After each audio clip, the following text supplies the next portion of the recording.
के दिन के उपलक्ष्य में ही आप भी उस श्लोक को जोर से उच्चारण कीजिए। जन्म कर्म च मे दिव्यम, जन्म कर्म च दे दिव्यम। सारे ध्यान से सुनिए और जोर से बोलिए, जन्म कर्म च मे दिव्यम, जन्म कर्म च मे दिव्यम। सारे नहीं बोल रहे हैं, इससे बहुत पुण्य मिलेगा। ये भगवान की वाणी है, इसको दोहराइए सभी। जन्म कर्म च मे दिव्यम, जन्म कर्म च मे दिव्यम। धीरे धीरे करके संख्या बढ़ रही है, आवाज भी बढ़ाओ थोड़ा। जन्म कर्म च मे दिव्यम, जन्म कर्म च मे दिव्यम। एवं यो वेत्ति तत्त्वतः, एवं वेत्तं त्यक्त्वा देहं पुनर्जन्म, त्यक्त्वा देहं पुनर्जन्म। नेति मामेति सो अर्जुन, नेति समेति सकर्जुन। भगवान श्री कृष्ण कहते हैं, हे अर्जुन, जो मेरा जन्म है, जन्म कर्म, जो मेरे कर्म है, जो भगवान ने लीलाएं की हैं, ये साधारण नहीं है, ये सब दिव्य है। कैसे हैं? दिव्य हैं। एवं यो वेत्ति, जो इनको जानता है, किसको जानता है? जन्म और कर्म को जानता है। किसके जन्म और कर्म को जानता है? भगवान ने कहा मेरे जन्म और कर्म को जानता है। जन्मदिन तो हम बहुतों का मनाते हैं, लेकिन उस जन्मदिन से क्या फायदा होता है वो अलग बात है। कृष्ण के जन्म से और कृष्ण के कर्म से क्या फायदा होता है वो हमें भगवान बता रहे हैं। बोले जो इनको जानता है उससे क्या फायदा होता है? त्यक्त्वा देहम, इस शरीर को छोड़ने के बाद पुनर्जन्म नैति, उसका संसार में पुनर्जन्म नहीं होता। तो कहाँ जाता है फिर वो? मामेति, वो मेरे पास आ जाता है। सो अर्जुन, हे अर्जुन, इस बात को तुम अपने मन में बिठा लो, ध्यान रखो इस बात को सारे लोग। हम सभी इस संसार में पुनर्आगमन के चक्र में फंसे हुए हैं। ये जो चक्र है ना, birth, death, old age and disease, this is the very dangerous cycle. Cycle of birth, death, old age and disease, इसको कहते हैं जन्म, मृत्यु, बीमारी और बुढ़ापा। ये जो चक्र है ये बहुत दर्दनाक है। जन्म भी दुखदायक है संसार में, मृत्यु भी दुखदायक है, बुढ़ापा भी दुखदायक है और बीमारियां भी दुखदायक है। मार्केट में साइंटिस्ट बताते हैं 44,000 बीमारियां हैं, जिनमें से 14,000 बीमारियों का इलाज है, बाकी बीमारियों का इलाज ही नहीं है। जिसको लाइलाज बीमारी हो जाती है उसको एहसास होता है कि मेरे पास अरबों खरबों की संपत्ति है, लेकिन मैं इस शुगर को ठीक नहीं कर सकता, मैं किडनी फेलियर को ठीक नहीं कर सकता, मैं कैंसर को ठीक नहीं कर सकता। ऐसी बहुत सारी बीमारियां हैं। ये जो चक्र है, बार बार जन्म लेना, बार बार मरना, बार बार बीमारियों से ग्रसित होना, इस शरीर में तो हम इलाज भी करा पाते हैं, बाकी शरीरों में तो वो भी संभव नहीं है। इस चक्र को हमें बंद करने के लिए ये मनुष्य शरीर मिला है। याद रखो, देवताओं के शरीर में भी हम इस चक्र के बारे में नहीं सोच सकते, और जानवरों के शरीर में भी हम इस चक्र के बारे में नहीं सोच सकते कि इस साइकिल को कैसे बंद करें। इसका क्या कोई उपाय नहीं है? उपाय है। क्या उपाय है? गीता में भगवान ने बताया, सिर्फ और सिर्फ मेरी जन्म लीला को जान लो, मेरे कर्मों को जान लो, मेरी लीलाओं को जान लो, उसी से तुम्हारा ये चक्र बंद हो जाएगा। बस इतना सा करना है। बाकी दुनिया में आना जाना हम सबका लगा रहेगा, ये कभी बंद नहीं होगा। आचार्य समझाते हैं, सीताराम भजो राधे श्याम भजो, सीता भजो राधे श्याम भजो सीताराम भजो राधे श्याम भजो सीताराम भजो राधे श्याम भजो जग से जाना भाइयों दुनिया मुसाफिर खाना, जग से जाना भाइयों दुनिया मुसाफिर खाना, सीताराम भजो राधे श्याम भजो सीताराम भजो राधे श्याम भजो सीताराम भजो राधे श्याम भजो सीता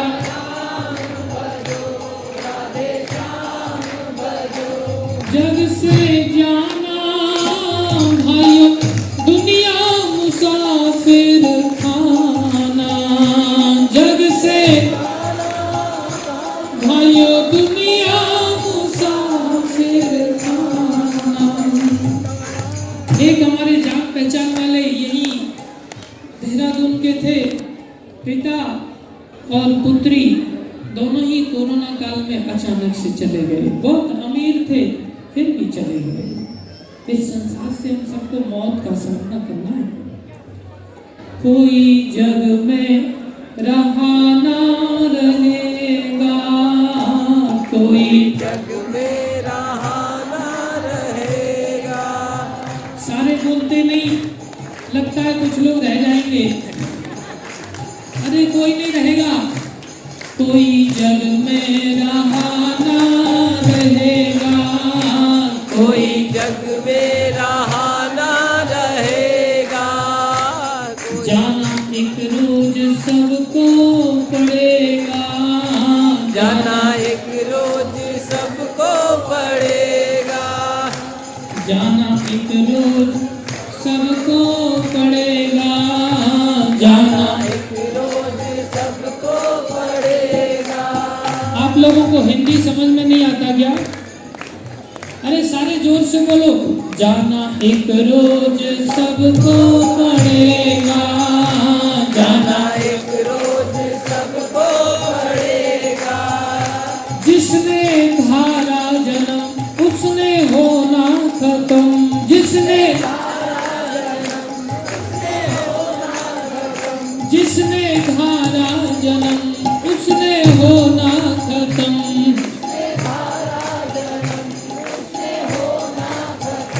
जग बेगाना काल ने सबको एक दिन खाना, जग बेगाना काल ने सबको एक दिन खाना। इसलिए सीताराम भजो राधे श्याम भजो सीताराम भजो राधे श्याम भजो सीताराम भजो राधे श्याम भजो सीताराम भजो राधे श्याम भजो देखो भजो। आप सब लोग गा तो रहे हो, जिसने धारा जन्म उसने होना खत्म, लेकिन जो खत्म होता है ना उसको पता चलता है कि खत्म होने का कष्ट कितना भयानक होता है। लोग मल मूत्र का त्याग कर देते हैं। भयानक से भयानक कष्ट पाने वाले लोग भी आसानी से मरना नहीं चाहते। वो चाहते हैं कि हमें कोई बचा ले। हमारे शरीर से रिश्ते में एक लड़की ने जहर खा लिया था। उसको डॉक्टरों ने ड्रिप लगाया, 30-40 बोतल उस पर चढ़ गई, उसको होश आया। वो कहती है हम दोबारा कभी जहर नहीं खाएंगे, इस बार डॉक्टर साहब आप हमें बचा लो बस। जो मरता है ना वो इतना सहज नहीं होता। हमारे लिए गाना तो सहज हो रहा है, इसलिए इसकी अनुभूति करने का प्रयास करो। जिसने धारा जन्म उसने होना खत्म, जिसने धारा जन्म उसने होना खत्म। जग बेगाना काल ने सबको एक दिन खाना, जग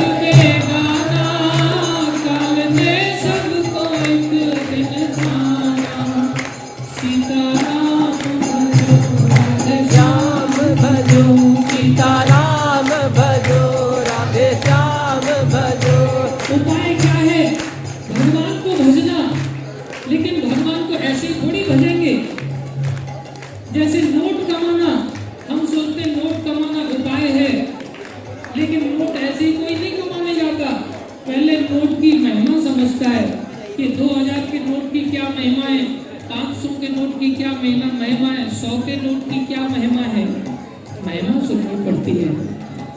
ऐसे ही भगवान को हर व्यक्ति नहीं भज सकता, उसको महिमा सुनना पड़ेगा। ये महिमा देवता लोग नहीं समझ सकते।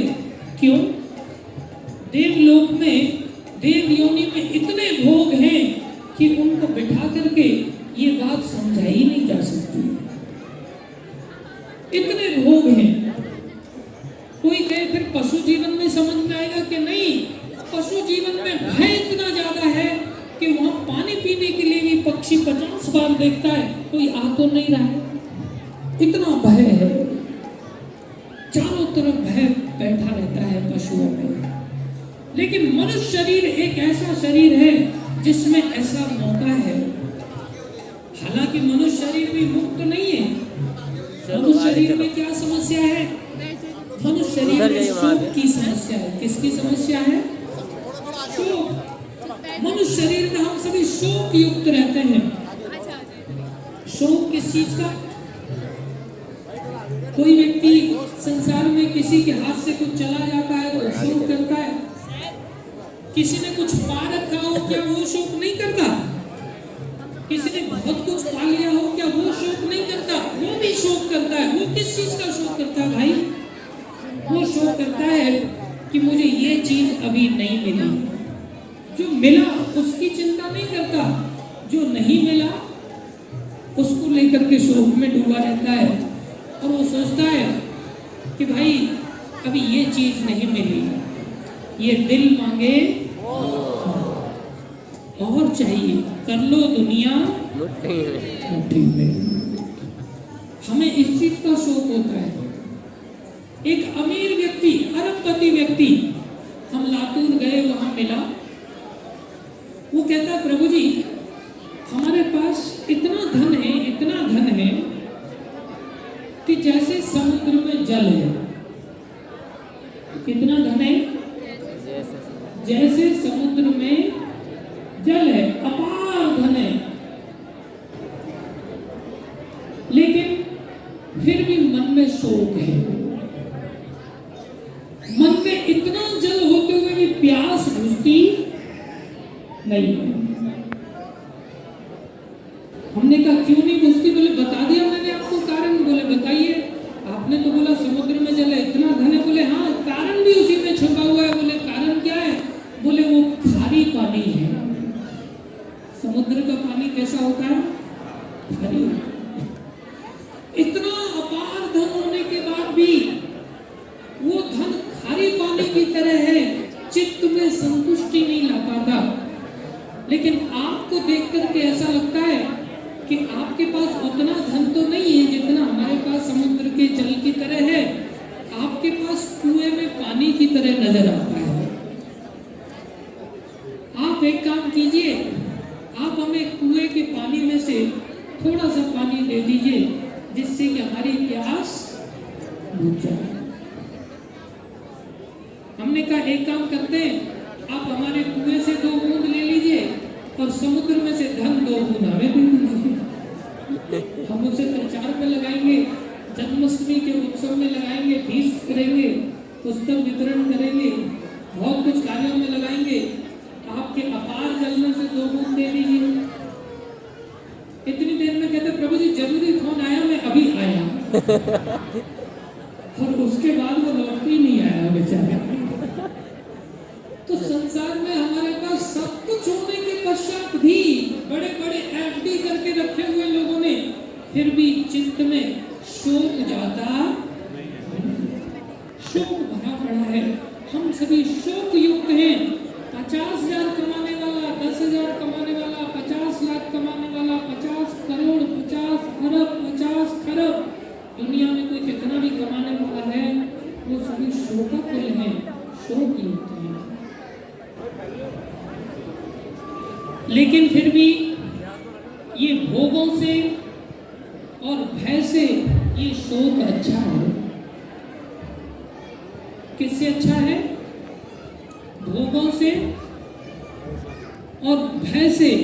भोग भोग देवताओं के शरीर में, भय जानवरों के शरीर में, उससे अच्छा ये शोक है जो इस मनुष्य शरीर में है, जिसमें हम चिंता तो करते हैं, लेकिन कभी भक्तों की संगति में आते हैं तो हमारी चिंता का ये रूप बदल जाता है और हम सोचते हैं मैं कहाँ से आया, मरने के बाद कहाँ जाऊंगा, मुझे जन्म मृत्यु जरा व्याधि के कष्ट से कैसे बचूंगा, मैं 84 लाख योनियों के कष्ट से बचना चाहता हूँ, क्या इसका कोई उपाय है भी कि नहीं है, मैं इससे टोटली फ्रस्ट्रेटेड हो चुका हूँ, मैं कृपा करके बचना चाहता हूँ। उसको कभी कभी इसी शोक से ऐसी शिक्षा मिल जाती है उसको। प्रभुपाद जी जिन्होंने संस्था की शुरुआत की, प्रभुपाद जी का एक शिष्य बना, उसने भगवान का मंदिर बनाया और मंदिर बना के उसमें गुरु परंपरा की लाइन रखा कि इनके गुरु ये, इनके गुरु ये, इनके गुरु ये, परंपरा से भगवान तक पहुंचते हैं। साथ में उसने एक सुंदर लड़की का भी फोटो रखा हुआ है मंदिर में। प्रभुपाद जी ने पूछा ये किसका फोटो है? बोले प्रभुपाद एक्चुअली में क्या है, ये पहले मेरी गर्लफ्रेंड थी और ये फिर थोड़े समय के बाद मेरे को लात मार के दूसरे के साथ चली गई। उस शोक में मैं इतना डूब गया कि उस शोक में डूबा डूबा मैं चारों तरफ शांति की तलाश करता करता इस्कॉन में आ गया और इस्कॉन में आया तो आप लोगों से भगवान की महिमा सुना और भगवान की महिमा सुन करके मैंने भक्ति करना सीखा, कैसे माला जप करना चाहिए, कैसे गीता पढ़ना चाहिए, सब चीजें मैंने सीख लिया। अब मुझे बहुत आनंद आता है। तब से मैं इस गर्लफ्रेंड को अपना पहला गुरु मानता हूँ। अगर ये छोड़ के नहीं जाती तो मुझे ये रास्ता नहीं मिलता। हरि बोल। प्रभुपाद जी ने कहा अच्छी बात है तुम गुरु मानते हो, लेकिन ये कुछ ज्यादा ही हो रहा है, तुमने मंदिर में फोटो लग दिया है, ऐसे बाहर निकाल दो। बाकी गुरु बहुत हैं, शक्तिशाली हैं, वो तुम्हें बचा लेंगे वहां से। इसलिए संसार में ये शोक में, संसार में हम सभी डूबे हुए हैं, लेकिन इस शोक से हम सभी कई बार घूम करके भक्तों की संगति का सौभाग्य पा लेते हैं और सौभाग्य पा करके इस भक्ति को समझ लेते हैं। इसीलिए कहा है देवता भी तरसते हैं जिनको, देवता भी तरसते हैं जिनको, देवता भी तरसते हैं जिनको, देवता भी तरसते हैं जिनको, वो मिला जन्म मानुष का तुझको, वो मिला जन्म मानुष का तुझको, आशा संसार की तज दे घर बार की, आशा संसार की तज दे घर बार की, आशा संसार की तज दे घर बार की, आशा संसार की तज दे घर बार की। अब ना भुलाना सुबह शाम हरि गुण गाना, अब ना भुलाना सुबह शाम हरि गुण गाना, सीताराम भजो राधे श्याम भजो, सीताराम भजो, राधे श्याम भजो, सीताराम भजो राधे श्याम भजो, सीताराम भजो, राधे श्याम भजो, सीताराम भजो राधे श्याम भजो, भजो जोर से बोलो। राधे श्याम भजो, सीताराम भजो राधे श्याम भजो, सीताराम भजो, राधे श्याम भजो, जग से जाना भाइयों दुनिया मुसाफिर माना, जग से जाना भाइयों दुनिया मुसाफिर खाना।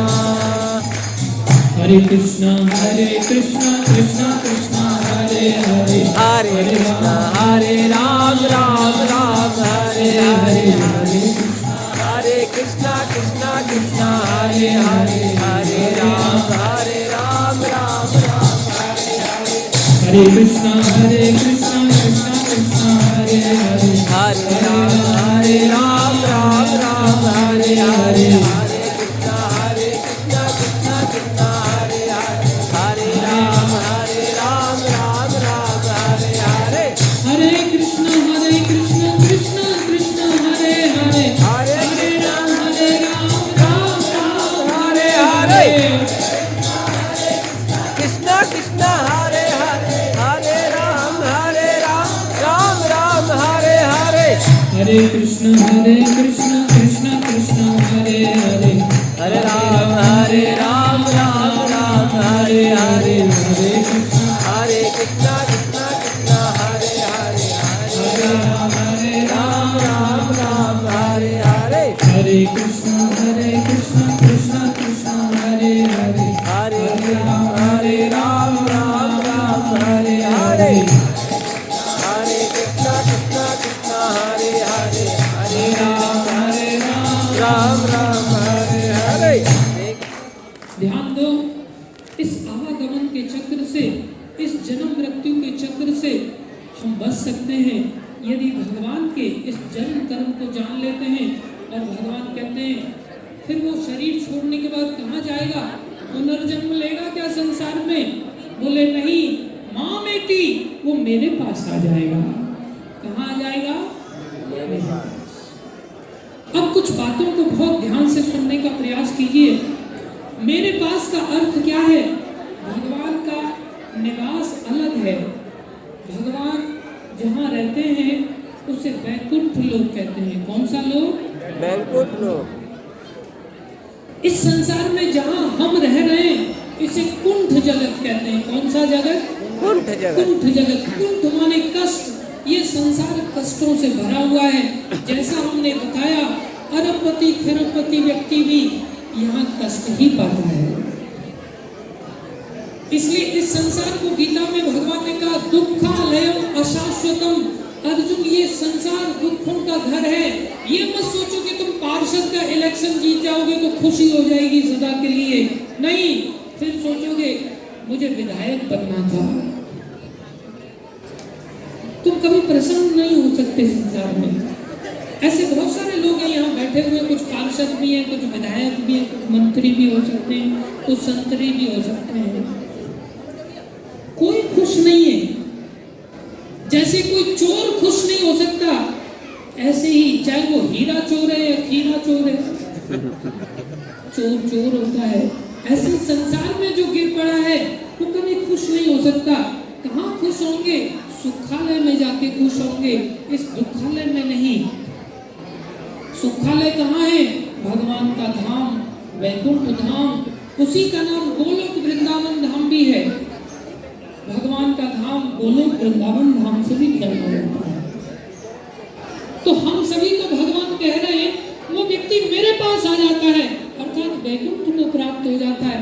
केवल लिखने से वैकुंठवासी नहीं, ऐसा बनना पड़ेगा जिससे भगवान हमें अपने पास बुला लें। ऐसा कौन होता है? सिर्फ जो भगवान के जन्म को और भगवान के कर्म को जान लेता है, वो भगवान के धाम को जाने का अधिकारी बन जाता है। तो आज हम थोड़ा भगवान के जन्म को जानने का प्रयास कर रहे हैं।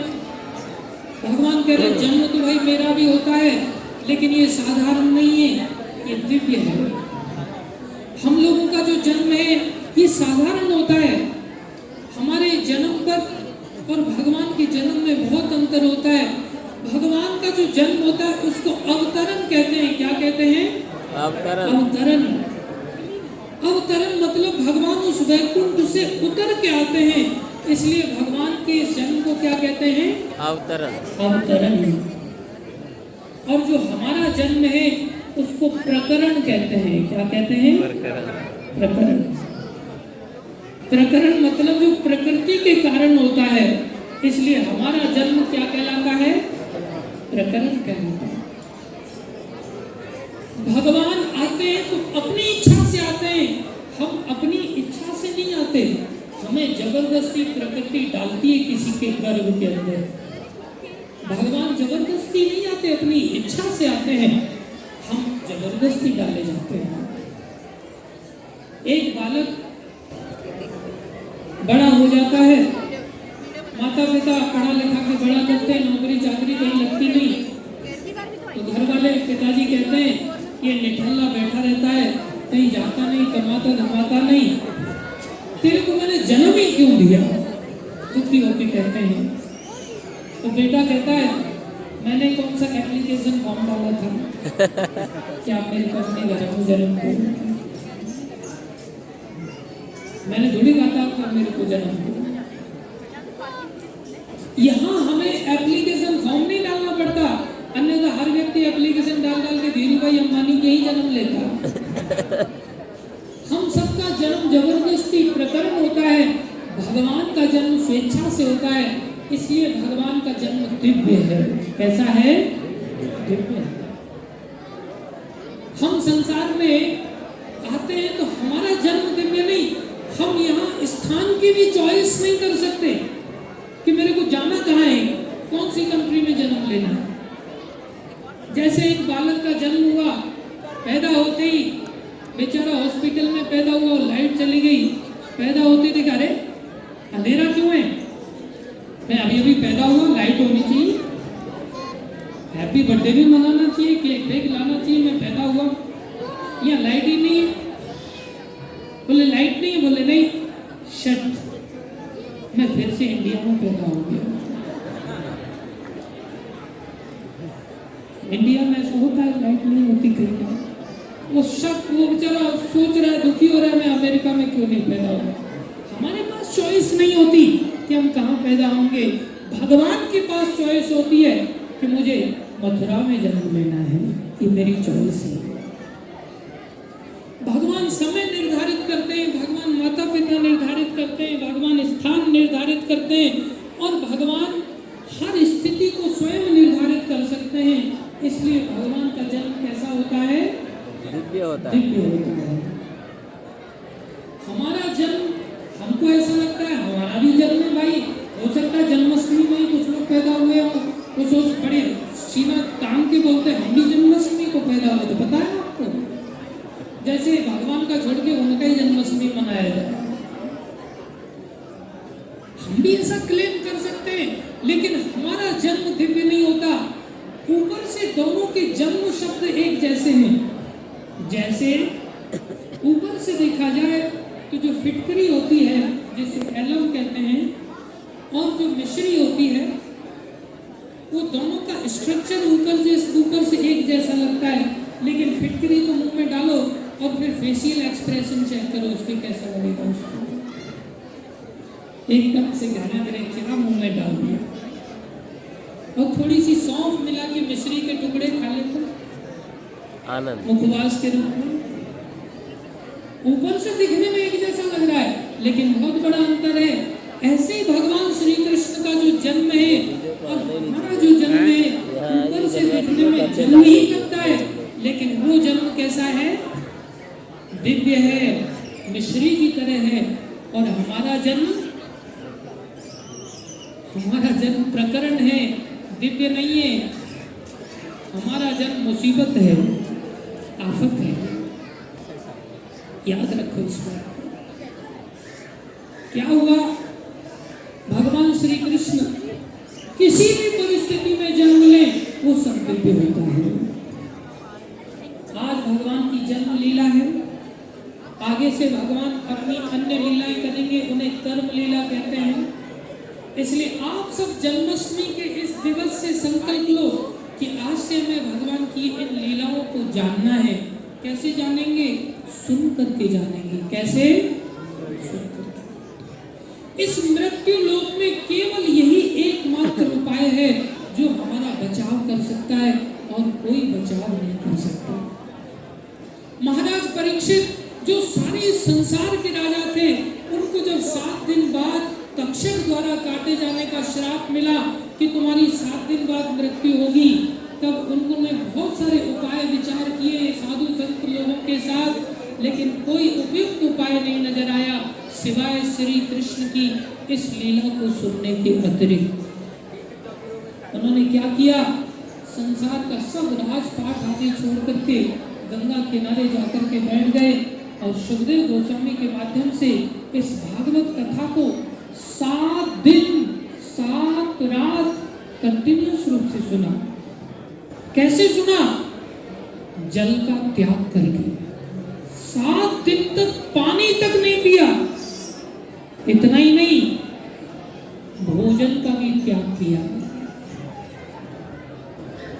इतना ही नहीं, उन्होंने निद्रा का भी त्याग किया। जल के त्याग से कठिन है भोजन का त्याग, और भोजन के त्याग से कठिन है निद्रा का त्याग, नींद का त्याग करना। कुंभकर्ण की पत्नी का नाम निद्रा देवी था, और कुंभकर्ण को जब मारा भगवान राम ने, तो निद्रा देवी हाथ जोड़कर राम जी के सामने उपस्थित हुई, बोले प्रभु, मुझे मेरे पति कुंभकर्ण के आश्रम में बड़ा आनंद आता था, बड़ा अनुकूल वातावरण लगता था, महीनों महीनों तक मेरे को कोई डिस्टरबेंस फील नहीं होती थी। अब आपने इस पति देव को मार दिया, अब हमारा क्या हाल होगा? अब हम किसकी शरण लें? कहाँ जाकर के बैठे? भगवान ने कहा एक काम करो, जो लोग कथा में रुचि नहीं रखते और वो फालतू की बातें करेंगे कथा में बैठ के, कथा में बैठे बैठे स्क्रीन बोलेंगे, क्या बोलते हो? सेल्फी लेंगे कथा में बैठे बैठे। कुछ लोग फालतू की बातें करेंगे, निंदा चुगली करेंगे, व्हाट्सएप देखेंगे, शोर मचाएंगे। आप एक काम करो, उनकी आंखों पे जाकर के विश्राम करना। इसलिए नींद का त्याग इतना आसानी से होता नहीं है, लेकिन महाराज परीक्षित जिन्होंने 7 दिन 7 रात्रि तक बिना जबरदस्ती किए इस कृष्ण कथा को सुना।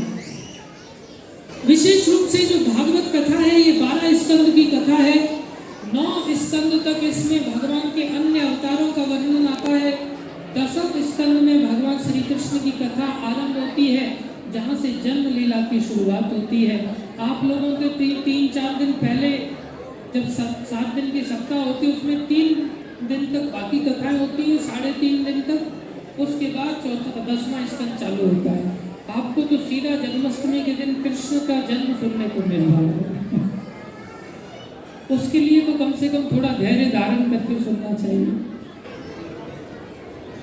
भगवान श्री कृष्ण इस संसार में हम सभी के लिए जो सुखालय है उसका त्याग करके इस दुखालय में आते हैं। क्यों? सिर्फ हमारा चिंता करने के कारण। हम सभी जीवों को भटके हुए देख करके भगवान चाहते हैं इन जीवों का मंगल कैसे होगा। ये जीव अनादिकाल से 84 लाख योनियों के चक्र में भटकते आ रहे हैं, अनंत काल के लिए भटकते चले जाएंगे। इनका उद्धार कैसे होगा, इसकी चिंता भगवान को है। इसलिए भगवान अपने वैकुंठ, अपने गोलोक वृंदावन धाम से उतर के अपने भक्तों को माता पिता बना करके इस संसार में अवतार लेते हैं। तो भगवान क्यों आते हैं? कुछ कारणों के लिए। कौन से हैं? पहला कारण, परित्राणाय साधूनाम, परित्राणाय साधूनाम, परित्राणाय साधूनाम, परित्राणाय साधूनाम, भक्तों को आनंदित करने के लिए। विनाशाय च दुष्कृताम, विनाशाय च दुष्कृताम, दुष्टों का नाश करने। धर्म संस्थापनार्थाय, धर्म संस्थापनार्थाय, धर्म की स्थापना करने, जिससे हम सभी लोग भगवान की महिमा जान के भगवान की भक्ति में लग जाएं और धर्म का पालन करके।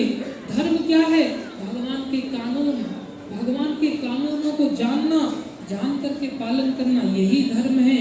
जब इसका पालन करते हैं, इसकी स्थापना भगवान करते हैं, तब इसका हम समझते हैं, सुनते हैं, अपने जीवन में आचरण करते हैं, पालन करते हैं, तो धर्म की स्थापना हो जाती है और हम सभी वापस चलने के लिए, जाने के लिए अधिकारी बन जाते हैं। संभवामि युगे युगे, संभवामि युगे युगे। तो भगवान अपने भक्तों को चुनते हैं इसके लिए। भगवान के एक भक्त हुए कृष्णी और सुतपा। इन्होंने हजारों वर्षों तक भगवान लेने के लिए सामने उपस्थित हुए, तब मोक्ष मांगने के बजाय इन्होंने भगवान से मांगा, भगवान के सौंदर्य को देख करके, प्रभु हमें आप जैसा पुत्र चाहिए। भगवान कहने लगे मेरे जैसा कोई दूसरा तो होता नहीं, मेरे जैसा तो मैं ही हूँ, चलो मैं ही आपका पुत्र बन के आऊंगा। भगवान उनके पुत्र बन करके आए और उनका नाम पड़ा प्रश्नी गर्भ। क्या नाम पड़ा? प्रश्नी गर्भ। भगवान ने अपने भक्तों को आनंदित किया उनके पुत्र बन करके। वही प्रश्नी और सुतपा, इन्होंने भगवान से प्रसन्न होकर के 3 बार वरदान भगवान ने दिया, तथास्तु तथास्तु तथास्तु। बोले एक बार नहीं, 2 बार नहीं, भगवान इतने उदार हो जाते हैं, भगवान बिक जाते हैं भक्तों के हाथों। भगवान ने कहा मैं 3 बार तुम्हारा पुत्र बनूंगा। भगवान पुत्र तो ब्रह्मा जी के भी बनते हैं, वराह अवतार लेते हैं भगवान, तो भगवान ब्रह्मा जी की नाक से पैदा होते हैं। नाक से पैदा हुए तो ब्रह्मा जी के पुत्र कहलाए, लेकिन ब्रह्मा जी के अंदर वात्सल्य भाव नहीं था, इसलिए वो पुत्र नहीं कहलाए। पुत्र का भाव तो वात्सल्य से आता है। तो वही जो प्रश्नी और सुतपा थे, वही कश्यप और अदिति बने अगले जन्म में, और भगवान ने वामन अवतार के रूप में उनको फिर से कृतार्थ किया और उनके पुत्र बन करके आए, और बलि महाराज से भिक्षा में सारा राज्य लेकर के देवताओं को प्रदान किया। वही अदिति और कश्यप अगले जन्म में देवकी और वसुदेव बने। इनकी भी आराधना बहुत अधिक थी। ये भगवान के परम भक्त थे। भक्त कैसे होते हैं, इनके चरित्र से हमें सीखना चाहिए। समय बहुत कम है, और पिछली बार हमने कथा की थी तो 4-5 घंटे कथा हो गई थी। तो कुछ एक भक्त लोग कहने लगे प्रभु जी हमारे कल्चरल एक्टिविटीज रह जाते हैं, इसलिए आपको समय से ही कथा समाप्त कर देनी चाहिए। ठीक है, हम समय से कथा इस बार समाप्त करने का प्रयास करेंगे। समय बहुत कम है, बहुत शॉर्ट में हम फास्ट थोड़ा सा इसको फॉरवर्ड करने का प्रयास कर रहे हैं। तो आप सभी फास्ट फॉरवर्ड वे में इस कथा को समझने की चेष्टा कीजिए। महाराज देवक थे, जिनकी देवकी के रूप में एक पुत्री हुई। उनके चचेरे भाई कंस थे, जो बहुत अत्याचारी थे, बहुत शक्तिशाली थे, हजारों हाथियों की ताकत थी। ये कंस इतना शक्तिशाली था कि रावण से भी ज्यादा शक्तिशाली था। कंस के सामने देवता लोग अपने वस्त्रों को उतार देते थे और लघु शंका करने लगते थे, पेशाब करने लगते थे, डर के मारे कहते थे आप हमें जीवन दान दे दो, बस हम आपसे सामना नहीं करना चाहते। ऐसा शक्तिशाली कंस था। कंस बहुत शक्तिशाली थे। कंस के मित्र लोग भी बहुत शक्तिशाली थे। घटना कुछ इस प्रकार से घटी, जब संसार में असुरों का आधिक्य हो गया, उन्होंने अपने आप को शक्तिशाली बनाने के लिए बहुत सारी सेना इकट्ठी कर ली। धरती माता ऐसे पापियों के बोझ से बोझिल हो गई। धरती माता बोझ से दुखी होकर के ब्रह्मा जी के पास गई। ब्रह्मा जी शिव जी के पास गए, और शिव जी को ले जा करके सभी लोग वैकुंठ में जाकर के क्षीर सागर के पास में प्रार्थना करने लगे, भगवान विष्णु की आराधना करने लगे। भगवान विष्णु ने प्रसन्न होकर के कहा तुम चिंता मत करो, शीघ्र ही स्वयं भगवान श्री कृष्ण अवतार लेंगे, जिनके के हम भी विस्तार हैं। वो स्वयं श्री कृष्ण आएंगे, चिंता मत करो। आप लोग भी जाओ, यदुवंश में जाकर के आप देवता लोग, सभी अवतार लोग भगवान की लीलाओं में आप भी सहायक बनना, अपनी सेवा देकर के अपना उद्धार करना। भगवान ने ऐसा वरदान दिया, और इस प्रकार से यदुवंश में देवताओं ने अलग अलग रूप में अवतार लिया, भक्त लोगों ने अलग अलग रूप में अवतार लिया। जैसे नंद बाबा, यशोदा मैया, ये सभी भक्तों का समाज था जो वृंदावन में रहते थे। मथुरा में उग्रसेन थे, शूरसेन थे, और वसुदेव जी आदि थे, ये सभी भोजवंश था। ऐसे सभी भक्तों ने अलग अलग जगहों पर अवतार लिया। उसी समय देव की माता ने भी अवतार लिया, और देव की माता विवाह योग्य हुई। चचेरा भाई कंस था, कंस देव की माता से बहुत प्रेम करता था, बहन से बहुत प्रेम करता था और बहुत धूमधाम से महाराज वसुदेव के साथ इनका विवाह निश्चित हुआ। और उस विवाह के निश्चय हो जाने के पश्चात स्वयं ही कंस ने उस रथ की डोर संभाल लिया और कहने लगा, मेरी बहन को तो मैं खुद ही छोड़ने के लिए जाऊंगा। इतना गौरवशाली कंस, जिसके सामने देवता लोग भी थर-थर कांपते थे, वो कंस रथ चलाने में शर्मा नहीं रहा है। वो कह रहा है, ये मेरा गौरव है। इतना प्रेम भरा पड़ा था उसके हृदय में कि मेरी बहन को मैं, इसके लिए मैं कुछ भी करूंगा। संसार में सबका प्रेम होता है, सभी रिश्ते नातों में अपनी अपनी मात्रा में प्रेम होता है। किसी का किसी से, किसी का किसी से, पति पत्नी में, पिता पुत्र में, भाई बहन में, अलग अलग समय पर सबके अंदर प्रेम पाया जाता है। इसमें प्रेम के वशीभूत होकर के छोटा बन गया और रथ हाँकने लग गया। अब देखो, देव की माता भक्त है और देवता लोग थर-थर कांपते हैं कंस से। और देवता लोग इस बात को जानते हैं कि कौन अवतार लेने वाला है। कौन अवतार लेने वाला है? भगवान श्री कृष्ण। बोले, मैं देवकी के अष्टम गर्भ से अवतार लूंगा, आप सब लोग जाओ, चिंता मत करो। इस बात को देवता लोग जानते हैं, तो अष्टम गर्भ तक उनको बिल्कुल शांति से बैठना चाहिए कि नहीं बैठना चाहिए? इस न्यूज को छुपा के रखना चाहिए कि नहीं रखना चाहिए? कंस से छुपा के रखना चाहिए ना। तो हुआ क्या, वो रथ में बिठा करके लेके जा रहा है, देवता लोग इस दृश्य को देख रहे हैं। ओहो, ये कंस देव की माता को, जिनसे कि हमारे भगवान प्रकट होने वाले हैं, इनको लेकर के जा रहा है रथ में बिठा के। अरे अगर ये लेकर के पहुंच गया तो इसने देवकी और वसुदेव दोनों की सेवा कर दी। और अगर इसने माता पिता के रूप में जो भगवान के बनने वाले हैं, इनकी अगर सेवा कर दी, तो फिर भगवान तो भक्तों की सेवा कोई करता है तो भगवान उसके ऋणी हो जाते हैं। भगवान कहते, कोई मेरा सेवक है, मैं उसे अपना भक्त नहीं मानता, लेकिन कोई अगर मेरे भक्त का भक्त बन जाता है, मेरे भक्तों की सेवा करता है, मैं उसे अपना भक्त जरूर मानता हूँ। देवता लोग सोचने लगे, अरे अगर इसने सेवा कर दी तो ये तो देवकी वसुदेव का भक्त माना जाएगा, और फिर भगवान इसको मारने वाले नहीं है, सब अनर्थ हो जाएगा। हमारा क्या होगा फिर? उनको अपनी चिंता सता रही है। देवता लोगों ने आकाशवाणी किया, जान करके भड़काया।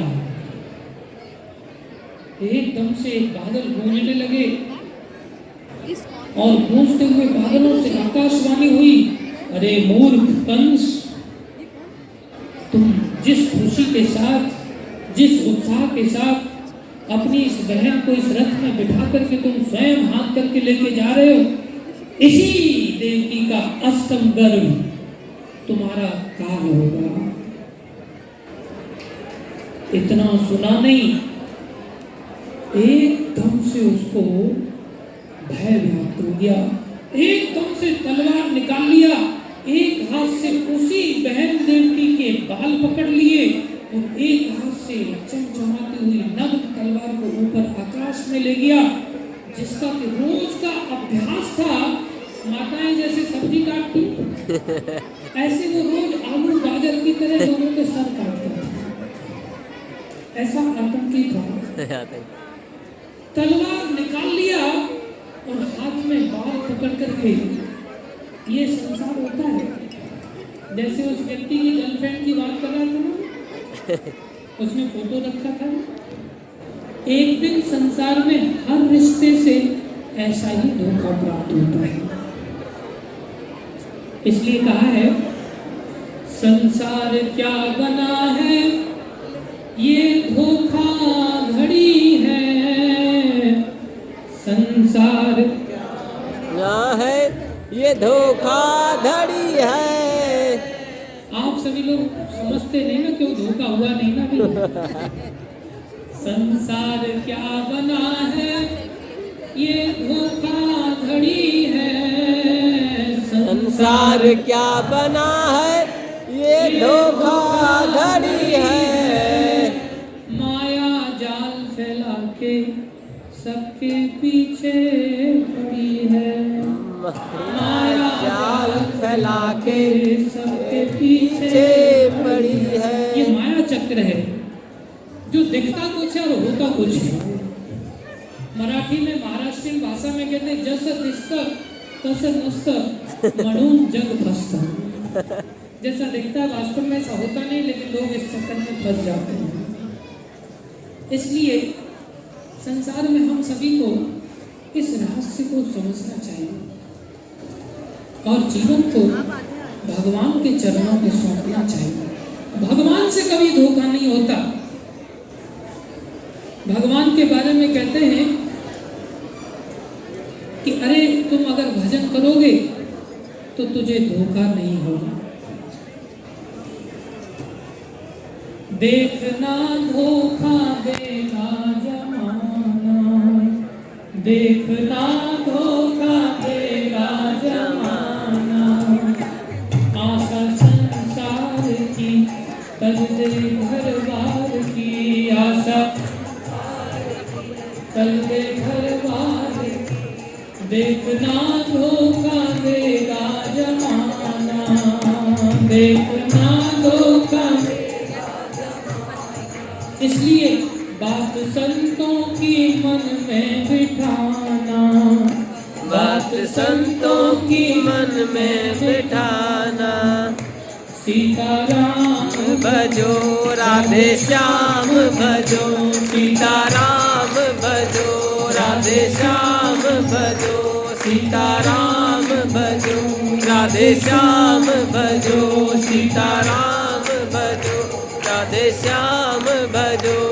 लेकिन हम भजते नहीं, सुरमन में सोचते हैं, बस आनंद लेते हैं। भोजपुरी में एक भजन है, उसके शब्द हैं कबहू कीनो ना भजनवा कैसे सफरी, कबहू कीनो ना भजनवा कैसे सफरी, कबहू कीनो ना भजनवा कैसे सफरी। अरे कभी भजन ही नहीं करोगे तो तुम्हारा मंगल कैसे होगा। बहुत सुंदर भजन है, आप पहले भोजपुरी सीख के आओ तब ये सुनाएंगे। तो आचार्य समझाते संसार में सबको धोखा होता है, और जब धोखा सामने आ जाता है तब हमारा रंग बदल जाता है। जब तक कोई व्यक्ति हमारे इच्छा अनुसार काम करता है, हमें बहुत अच्छा लगता है, हम अपने अलग रंग में रहते हैं। जैसे ही हमारे काम का नहीं होता, जैसे ही हमारा ऐसा लगता है हमारा नुकसान करने वाला है, फिर वो कोई सही, हम अपने दूसरे रंग में आ जाते हैं। कंस कहाँ तो इतना प्रेम कर रहा था बहन से, और कहाँ उसका इतना रंग बदला, एकदम से मारने के लिए नंगी तलवार निकाल लिया उसने। लेकिन वसुदेव जी भगवान के परम भक्त हैं। भक्त सदा आशावादी होता है। भक्त ये नहीं सोचता है अरे ये तो कितनों को मार चुका है, अब तो इसका बचना कठिन है, और मैं क्या कर सकता हूँ, मेरे में तो कोई ताकत नहीं, अब इसके भाग्य में जो लिखा है वही होगा। नहीं, भक्त हर सेकंड को एक अपॉर्चुनिटी के रूप में लेता है। वसुदेव जी ने तुरंत हतोत्साहित नहीं हुए, सामने मौत है, फिर भी भक्त कैसे निपुण होते हैं, कैसे बुद्धि से काम लेते हैं। तुरंत उन्होंने कहा अरे आपका यश तो पूरी त्रिलोकी में फैला हुआ है, हे राजन, आप पूरी त्रिलोकी में अपने यश को धूमिल करोगे, अपनी बहन की हत्या करके, वो भी एक साधारण सी स्त्री। आपके भय से तो देवता लोग कांपते हैं, आपके भय से तो लोकपाल कांपते हैं, आप एक स्त्री की हत्या करके अपने को कलंकित करोगे, ये शोभा नहीं देता, ऐसा मत करो। तब देखा इसकी बुद्धि को कुछ असर नहीं हो रहा है, क्योंकि मरता क्या न करता, उसको तो अपनी मौत दिखाई दे रही। फिर उन्होंने दूसरा चीज समझाना चालू किया, अरे तुम मरने से डरते हो, तुमको क्या लगता है ये मरना कोई विपत्ति है? नहीं, ये मृत्यु तो चलती रहती है। बचपन से हम मरते आए हैं, हर रोज मर रहे हैं। बचपन का शरीर आज हमारे पास कहाँ है? आज हम बड़े शरीर को प्राप्त हो गए, छोटा शरीर मर गया, ये दूसरा शरीर प्राप्त हो गया। ये मरना क्या है? एक शरीर को छोड़ के दूसरे शरीर में जाना, यही तो मरना है। बचपन से तुम कई बार शरीर बदलते बदलते इस शरीर तक पहुंचे हो, कई बार मर चुके हो, इसमें कौन सी नई बात है? ये तो पैदल चलने जैसा है। एक कदम रखते हैं आगे वाला तो पीछे वाला उठाने में कष्ट नहीं होता, अपने आप उठ जाता है। ऐसे ही आगे वाला शरीर जब तैयार हो जाता है, ये शरीर ऐसे ही छूट जाता है। इस शरीर के छूटने का भय क्या? क्या कोई भला आगे पैदल चलने वाला पीछे वाला पैर उठाने में भय करता है? कभी नहीं। ये मरना तो चलने जैसा है, ये जन्म मरण तो ऐसा ही है, इसकी तुम्हें चिंता नहीं करनी चाहिए। फिर देखा, फिर भी इसकी खोपड़ी में नहीं जा रहा है। फिलोसफी काम ही नहीं कर रही है। तलवार ऐसे कैसे ही है, बाल ऐसे पकड़ रखे हैं। फिर भी वसुदेव जी सोच रहे हैं, मनुष्य को चाहिए पूरी ताकत लगा करके जब तक हो जाए तब तक मौत को थोड़ा दूर धकेले। क्यों दूर धकेले? अरे जीवन दान है, जब तक मौत नहीं आती तब तक मौका है भजन करने का, इसलिए मौत को दूर धकेलना चाहिए। इसलिए कहते हैं हरि भजले, हरि हरि भजले, हरि भजने का मौका है। हरि भजले, हरि भजले, हरि भजने का मौका है। प्रभु गुण गा, प्रभु गुण गा, ये मौका भी अनोखा है। प्रभु गुण गा, प्रभु गुण गा, ये मौका भी अनोखा है। ये अनोखा मौका है। अरे कोई मुर्दा अगर जा रहा हो और उसको बोला जाए, बोलो मुर्दे हरे कृष्णा, हरे कृष्णा। आप सभी जिंदे हो इसलिए बोल रहे हो। मुर्दा होता तो कोई नहीं बोलता। मुर्दा व्यक्ति शैया पर लेटा रहता है, वो नहीं बोल सकता, लेकिन उससे पहले उसको अकल ही नहीं आती। मरते समय अकल आती है दूसरे लोगों को, तब चिल्लाते राम नाम सत्य है। उससे पहले कहते गांधी छाप बंडल सत्य है। राम नाम सत्य है। हरि भजले, हरि हरि भजले, हरि भजले का मौका है। हरि भजले, हरि भजले, हरि भजने का मौका है। प्रभु गुण गा, हरि गुण गा, ये मौका भी अनोखा है। हरि गुण गा,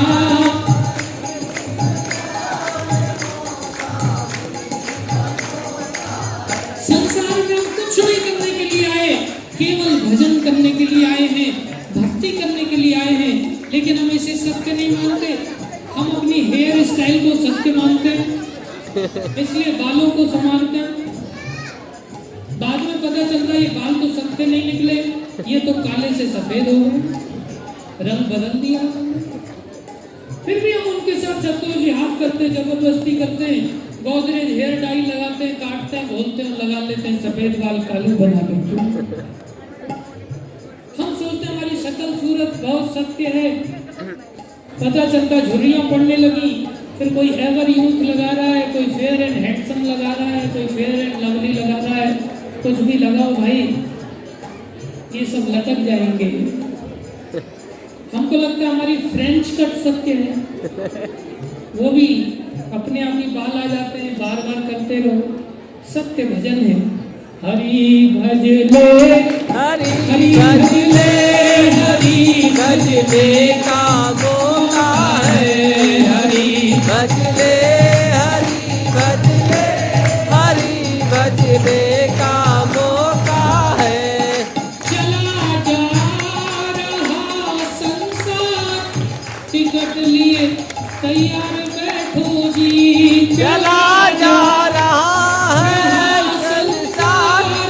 वट लिए बैठा बाहुरी। अरे ये संसार जा रहा है, वसुदेव जी समझा रहे हैं, लेकिन उसको समझ नहीं आ रहा है। संभल कर चलना रे भाई, सरासर इसमें धोखा है। संभल कर चलना रे सरासर, हे हरि भज ले, हरि भज ले, हरि भजने का मौका है। हरि भज ले, हरि भज ले, हरि भजने का मौका है। इतनी मोटी पुस्तक है, आपको सबको समझाना है, एक दिन में कैसे होगा। अगली जन्माष्टमी तक आप रोज इस्कॉन में आया करो। हमारा सेंटर अमन विहार लेन नंबर 2 सहस्त्रधारा रोड पर है। हर संडे कार्यक्रम होता है, वहाँ आया करो। साथ में हमारे साथ कभी वृंदावन चलना, मथुरा चलना, यात्रा में चलो। वृंदावन चलो, मुंबई चलो, दिल्ली नहीं, वृंदावन चलो वृंदावन, चलो वृंदावन, चलो वृंदावन। सबको वृंदावन लेके चलेंगे। हम अनाउंसमेंट करेंगे, आप आ जाना सेंटर में पहले। हरे कृष्णा कृष्णा कृष्णा हरे हरे, हरे राम राम राम हरे हरे, हरे कृष्णा कृष्णा कृष्णा हरे हरे, हरे राम राम हरे हरे। क्या हुआ? वसुदेव जी समझा रहे, अरे भैया संसार में तो धोखा है। संसार में मृत्यु को टालना चाहिए जब तक हो जाए तब तक, जिससे हम भजन करने का मौका मिल सके। तो वसुदेव जी आखिरी में तोड़ देते हैं, अरे राजन, तुम फालतू में ही हत्या का पाप ले रहे हो, इज्जत को गंवा रहे हो। अरे समस्या तो इसके अस्तम गर्भ से है, इसके बच्चों से है, इसको क्यों मान रहे हो? इसके बच्चों को मैं स्वयं तुम्हें लाकर के जन्म होगा ना, एक कथा में उसके बाद खत्म होगी। ये कथा जन्म तक करेंगे। जो मारने वाला को है तुम उसके साथ दुश्मनी करो, इससे क्यों दुश्मनी करते हो? ध्यान दो, वसुदेव जी का ऐसा चरित्र था कि मौत की बात को लेकर के भी उसने वसुदेव जी की बात पर विश्वास कर लिया। ऐसे सत्यवादी थे वसुदेव। और फिर उनको भेज दिया गया महल में धूमधाम से। पहली संतान हुई। पहली संतान को वसुदेव जी ईमानदारी के साथ लेकर के आए और कंस को सभा में सौंपा। कंस बड़ा प्रसन्न हुआ देख करके, आप कितनी प्रतिज्ञा का पालन करते, देखो भक्त कैसे होते हैं, कितने कष्टों को भक्त सहन करते हैं। भगवान की इच्छा के लिए वो अपनी सारी इच्छाओं का बलिदान करते हैं। पहली संतान को लेकर के गए। कंस ने बोला, अरे इस बालक से मुझे कोई भय नहीं, आप इसे वापस ले जाओ, आप आनंद से रहो। वापस भेजा। नारद जी ने देखा ये पापी व्यक्ति वैसे सुधरने वाला है नहीं, ऊपर से तो बड़ी विनम्रता दिखा रहा है, बड़ा उदारता दिखा रहा है, लेकिन है ये घोर पापी। इसलिए इसका तो एक ही उपाय है, इसका घड़ा जल्दी से भर दिया जाए पापों का। तो नारद जी बहुत क्लेवर प्रीचर है, वो किस तरह से प्रीच करना है किसी को बहुत बुद्धि रखते हैं।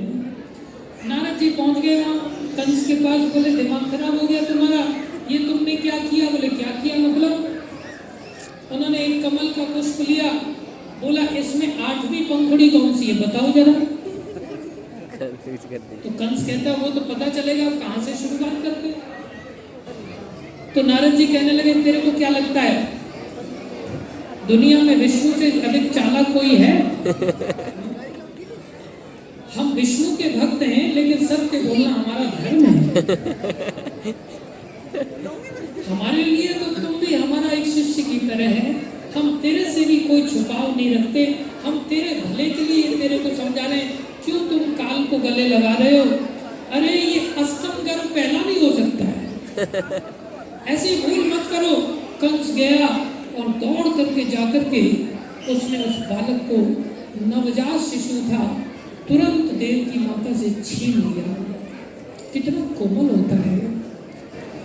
उस बालक को ले जाकर के उसने एक शिला थी, उस शिला पर इतना जोर से पटका कि उस बालक के एक एक टुकड़ा हो गया। उसके खून का फव्वारा निकला, पूरा खून से लथपथ हो गया।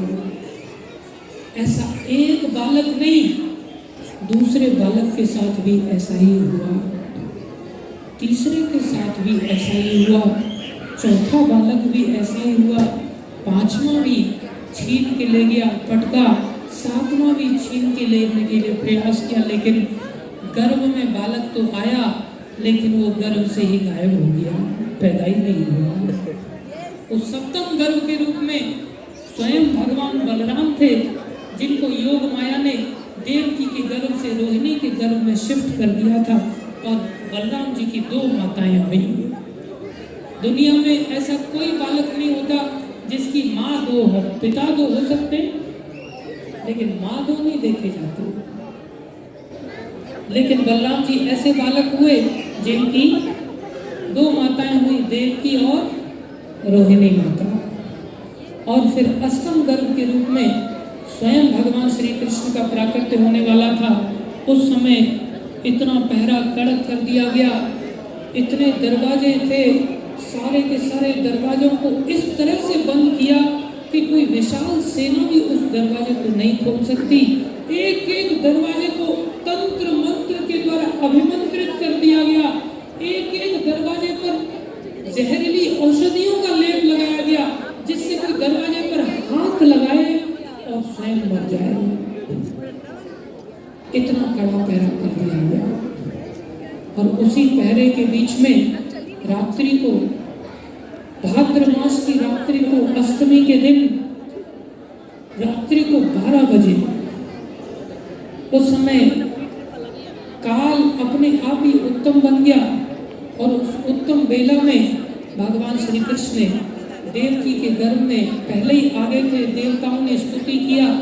हमारे गर्भ में कोई आता है तो कोई स्तुति करने नहीं जाता, या हम गर्भ में गए थे तो कोई स्तुति करने के लिए नहीं आया था। देवताओं के गर्भ में स्तुति की, और स्तुति के बाद भगवान माता देवकी के गर्भ से चतुर्भुज नारायण के रूप में प्रकट हुए। बोलो कृष्ण कन्हैया लाल की जय। चतुर्भुज नारायण के रूप में भगवान श्री कृष्ण पीतांबर वेश धारण करके शंख चक्र गदा पद्म के साथ, पूरा विशाल स्वरूप के साथ भगवान प्रकट हुए, सुंदर श्रृंगार आदि के साथ। इतना देखा सौंदर्य भगवान का। वसुदेव जी स्तुति करने लगे, देवकी माता स्तुति करने लगी।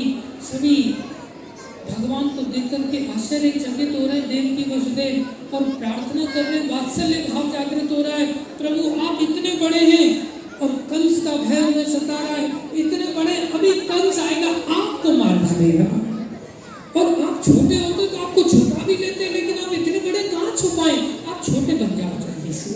ये भक्त होते हैं। भक्त भगवान की चिंता करता है, और हम लोग अपनी चिंता करते हैं, ठगत हैं। संसार में बहुत सारे ऐसे धर्म हैं जिनमें ये शिक्षा दी जाती है कि हम भगवान से मांगते हैं, oh God please give us our daily bread.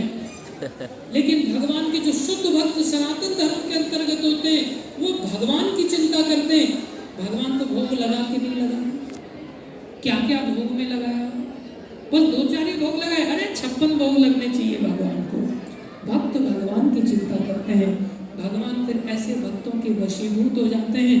भगवान ने देखा, अरे देव की माता वसुदेव जी मेरी चिंता कर रहे, जबकि इनको पता है कि मैं कंस को मारने के लिए आया हूँ, फिर भी ये लाड़ प्यार में ऐसे डूब गए, वात्सल्य ऐसा उमड़ रहा है इनके हृदय में, इनको मेरी चिंता सता रही है। तो भगवान कहते हैं मैं तो बालक ही बन के आ रहा था, लेकिन आपको मैं याद दिला रहा था कि पहली बार मैंने आपको जब वरदान दिया था, तब उस वरदान में मैं प्रश्नी गर्भ के रूप में आया, दूसरे अवतार में मैं वामन के रूप में आया, और तीसरा मैं अपना वचन पूरा करते हुए देखो अभी भी मैं वही विष्णु हूँ, वही कृष्ण हूँ। आपके गर्भ से मैंने फिर से जन्म लिया है, जिससे इस स्वरूप को देख करके आपको तीनों जन्मों की याद आ जाए। और इतना कहकर के भगवान छोटे से बालक के रूप में स्वरूप को धारण कर लिया और चिंता को ध्यान में रखते हुए वसुदेव जी को कहने लगे, आप एक काम करो बाबा, हमें गोकुल में नंद बाबा के घर ले चलो, ऐसी हमारी आपसे प्रार्थना है। वसुदेव जी भक्त हैं, उनके पैरों में बेड़ियां हैं, हाथों में बेड़ियां हैं, उन्होंने कोई संकोच नहीं किया। तुरंत जो आज्ञा प्रभु, हम लोग तो बहाने मारते हैं 50, उन्होंने तुरंत आज्ञा को शिरोधार्य किया, गोद में लिया और चल पड़े दरवाजे की ओर। ये नहीं कि प्रभु दरवाजा बंद है, आप कैसी बात कर रहे हैं, नहीं, दरवाजे की ओर चल पड़े। एकदम से दरवाजा धड़ाक से खुल गया। जितने भी पहरेदार थे सब लोग इधर उधर बड़ा कड़ा पहरा दे रहे थे, सब सो गए भगवान की माया शक्ति से। और बाहर सारे दरवाजों को पार करते हुए पहुंचे, देखा इतनी घनघोर वर्षा, कोई व्यक्ति घर के मकान की खिड़की भी नहीं खोल सकता था। दैव इच्छा से भगवान ने इतनी घनघोर वर्षा किया कि कोई देखे ही नहीं, किसी को मौका ही नहीं मिले घर से बाहर निकलने का। और भगवान फिर यमुना के माध्यम से वसुदेव जी की गोद में आगे बढ़ने लगे। यमुना जी ने देखा, जो यमराज की बहन है यमुना देवी, उन्होंने देखा मेरे प्रभु जा रहे और मेरे पति हमारे कांत जा रहे, हमारे भगवान जा रहे, आज हम भगवान के चरणों का स्पर्श किए बिना कैसे जाने दे सकते हैं, इनके चरण तो अवश्य छूएंगे। तो इतना उफान लेने लगी कि जैसे समुद्र में उफान उठता है, जैसे यमराज भयावह होते हैं, इसी तरह से आज यमुना अपना आकार बढ़ाने लगी। वसुदेव जी सोचने लगे, अरे क्या होगा, मेरे बालक की कैसे रक्षा होगी। अपने डूबने की चिंता नहीं कर रहे, तो चिल्ला रहे, कोई लो, इस बालक को कोई ले लो। वो चिल्लाने के कारण यमुना किनारे वहां एक गांव बस गया, उस गांव का नाम है कोयलो गांव है आज भी है। इधर भगवान ने देखा मेरे पिताजी को कष्ट हो रहा है। हालांकि यमुना तो ऐसा नहीं है कि रास्ता ना दे, यमुना जी की तो चलाई गया, स्वयं समुद्र ने भी रास्ता दिया था जिसमें सारी नदियां समा जाती हैं। आज यमुना को क्यों नहीं रास्ता देना होगा, अवश्य देंगी, लेकिन मैं जानता हूँ ये मेरे चरणों का स्पर्श करना चाहती हैं। देखो भक्त भगवान के चरणों में झुकना सीखना चाहिए। तुरंत भगवान ने अपने चरणों को नीचे गिराया, स्पर्श पाया, तुरंत सारा पानी घट गया और यमुना ने रास्ता दिया। भगवान को ले जाकर के नंदगांव में पहुंचे और वहाँ यशोदा मैया के गर्भ से एक बालिका प्रकट हुई थी।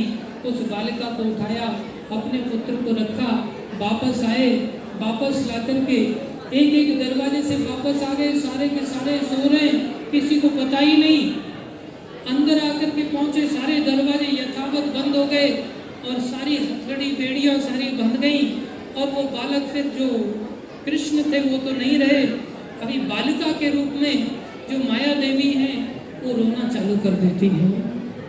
जैसे ही कह करके जोर से रोती हैं, इतनी देर में योग माया का प्रभाव छीन लेते हैं भगवान और सारे के सारे जितने भी सैनिक थे सब जाग जाते हैं। एक दूसरे सो रहे तो दिमाग खराब हो गया, होशियार सावधान जागते रहो, एक दूसरे को हथियार लेकर के पहरा खड़ा कर देते। अरे अष्टम गर्भ है, तुम सो रहे हो क्या, अभी हथियार उठाओ, एक दूसरे को पकड़ करके जगा देते हैं। जैसे ही आवाज आती है कंस तक पहुंचती है सूचना, कंस एकदम भागा भागा चला आता है, 50 बार गिरता है रास्ते में जल्दबाजी में, होश ही नहीं, उसको पैर लड़खड़ाते उसके, मेरा काल है, जाकर के उस बालिका को भी छीन लेता है, छीन करके उसी पत्थर से प्रहार करने का प्रयास करता है, लेकिन पत्थर पर डालने से पहले वो बालिका आकाश में अष्टभुजा रूप माता भगवती का धारण करके कंस को आगाह करती, अरे मूर्ख, तुम जिस बालक को नष्ट करना चाहता है, तुम्हारा काल समझते हुए वो काल तो कहीं और ही प्रकट हो चुका है, तुम मूर्खों की तरह यहाँ संसार में बच्चों को मारने में लगा हुआ है, तुम ऐसी मूर्खता मत करो, काल तो निश्चित है, इसको कोई टाल नहीं सकता, तुम देव की वसुदेव की शरण में जाओ और उनसे क्षमा मांगो। देव की वसुदेव की शरण में जाता है कंस और जाकर के रो रो के क्षमा मांगता है। देव की वसुदेव से कहता है, जीजा श्री बहन जी देखो, संसार में कौन किसको मारता है? सब तो हम आत्मा हैं। आत्मा को न कोई मार सकता है न कोई मरता है। संसार में अगर कोई मारता है मरता है ऐसा समझता है, वो मूर्ख है, वो ज्ञानी नहीं है। ये तो सब भगवान के विधान से सब कार्य होते हैं। जो होना था सो हो गया, अब आप हमें क्षमा कर दीजिए। देव की वसुदेव ने रोते रोते उसको क्षमा कर दिया। कैसे भक्त होते हैं। हमको लगता है हमें भक्त ऐसे ही मिल जाए चुटकी बजाने से। बोले हमने आज माला किया, बोले दर्शन नहीं हो रहे। कैसे दर्शन होंगे? देव की वसुदेव के चरित्र से सीखो, भगवान को पाने के लिए कितने कष्ट उठाए उन्होंने। ये सिखाते हैं भगवान। इसलिए हम सभी जीवों को अपने जीवन में अगर आगे बढ़ना है, इस मनुष्य शरीर को सफल बनाना है, तो हम सबको ऐसे भगवान की शरण लेनी चाहिए और ऐसा भक्त बनना चाहिए। कैसा भक्त?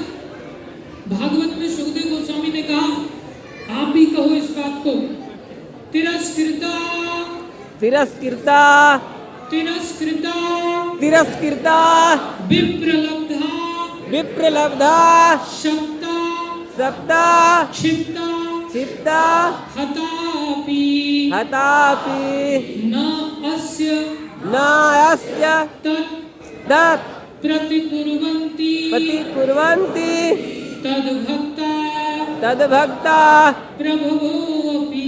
प्रभोऽपि। सुखदेव गोस्वामी राजा परीक्षित से कहते हैं, हे राजन, जो भक्त होते हैं भगवान के, वो तिरस्कृत होने पर अर्थात गाली गलौज दिए जाने पर, विप्रलब्धा ठगे जाने पर, शब्दा किसी ने शाप दे दिया हो, क्षिप्ता किसी ने नेग्लेक्ट किया हो, उपेक्षित किया हो, हतापि किसी ने जान से मारने की क्यों न कोशिश की हो, फिर भी न अस्य तत्प्रतिकुर्वन्ति, वो ऐसे भक्त होते हैं, ऐसे व्यक्ति के प्रति बदला लेने की इच्छा नहीं रखते। हे प्रभु, आपके भक्ति ऐसे सहनशील होते हैं जिनमें ऐसी क्षमता होती है। बाकी संसार में तो हम सब नाग हैं, कोई हमें प्यार भी करता है तो भी घुसकर मारते हैं। तो भगवान कैसे मिलेंगे? देव की वसुदेव ने क्षमा कर दिया 6 पुत्रों की हत्यारे को। ऐसे दुष्ट को क्षमा मांगने पर ऐसा उदार होना चाहिए। लेकिन जब भक्त क्षमा कर देते हैं, फिर से जीव को संगति का शिकार हो जाता है। फिर से वो वापस गया, मंत्रियों के साथ बैठा, जो राक्षस वृत्ति के उसके मित्रगण थे, सभी ने उसको फिर से भड़का दिया। अरे महाराज, आप डर गए? अरे कहीं भी पैदा हो गया तो क्या हुआ? आपका राज्य संसार में ऊपर नीचे कहाँ नहीं है। अरे 10 दिन के अंदर अंदर जितने बच्चे सबको मार डालो, आपका काल खत्म। Simple process. फिर दिमाग घूम गया उसका। इसलिए आज के दिन आप ये सभी शिक्षा लेकर के जाओ, भक्तों की संगति से, चाहे उन भक्तों की संगति बैर भाव से भी करते हैं, तो भी एक न एक दिन हमें अकल आ जाती है। या आपको अगर भक्तों को गालियां भी दोगे ना, तो भी उसमें भगवान का नाम लोगे। ये हरे कृष्णा वाले कहाँ से आ रहे हैं? सही बोल रहे हैं प्रभु जी। ये हरे कृष्णा वाले दिन देखते हैं ना, रात देखते हैं, जब देखो तो पीटना चालू कर देते हैं, एकदम करतल आदमी, नींद नहीं लेने देते। ये जब देखो तो चेक कटवाने के लिए आ जाते, पैसा दो भाई, आप जन्माष्टमी मना रहे हो। बहुत परेशान करते। कैसे भी करके भक्तों के संपर्क में आओ, कल्याण होगा। और अगर सेवा भाव से संपर्क में आ गए तो फिर तो आप कंस की तरह भयानक दुष्ट भी हैं, तो भी भगवान आपको भक्त मान लेंगे। और आपके मारने के लिए भी अगर अवतार लेना भी निश्चित किया होगा ना, तो भी वो नहीं मानेंगे। इसलिए भक्तों के साथ, अगर भक्तों की सेवा के साथ सेवा भाव से अगर संपर्क में आ गए, फिर तो उसमें कोई कल्याण में संदेह ही नहीं है। लेकिन अगर दुष्टों के संपर्क में आ गए, जो आपके बहुत हितैषी भी हैं, आपके प्रति वो मरने के लिए भी तैयार हैं, लेकिन अगर वो भगवान के भक्त नहीं है, तो आपका मरना निश्चित है। इसलिए कभी दुष्टों की संगति मत करो, चाहे वो आपको ऊपर से अच्छे ही क्यों ना नजर आ रहे हो। और हमेशा ही भक्तों की संगति करो, चाहे वो आपको काल का कारण ही क्यों न नजर आ रहे हों, जैसे देव की वसुदेव कंस के काल के कारण थे, लेकिन फिर भी उन्होंने क्षमा कर दिया था। बाद में मरा अपने दुष्टों की संगति के कारण, गलत क्रियाओं में फिर से लगने के कारण। इसलिए आप सभी से मेरी हाथ जोड़ करके विनती है, भगवान की इस दिव्य जन्म लीला को हमेशा के लिए स्मरण रखो कि भगवान का जन्म दिव्य होता है। वो अपनी इच्छा से आते हैं इस संसार में। हम पतितों पर दया करने के लिए आते हैं और हम पतितों पर दया करने के लिए भक्तों को भी भेजते हैं, अपने धाम को भी लेकर के आते हैं। उनका वृंदावन धाम वही धाम है, आज भी विराजमान है। आप सभी वहाँ जाकर के भक्तों की संगति का लाभ लीजिए। प्रभुपाद जी ने इस इस्कॉन संस्था के माध्यम से सारे विश्व में भक्तों की संगति की एक अपॉर्चुनिटी दी है। और प्रभुपाद जी की जो संप्रदाय है, जो इस्कॉन संस्था है, ये बड़ी साइंटिफिक वे में आप सभी को ये बातों को बहुत अच्छी तरह से समझाती है। अभी तक हमने आपको जो कुछ भी बताया, सब कुछ बड़े लॉजिक वे से आपको समझाने का प्रयास किया। कोई भी बात ऐसी नहीं थी जो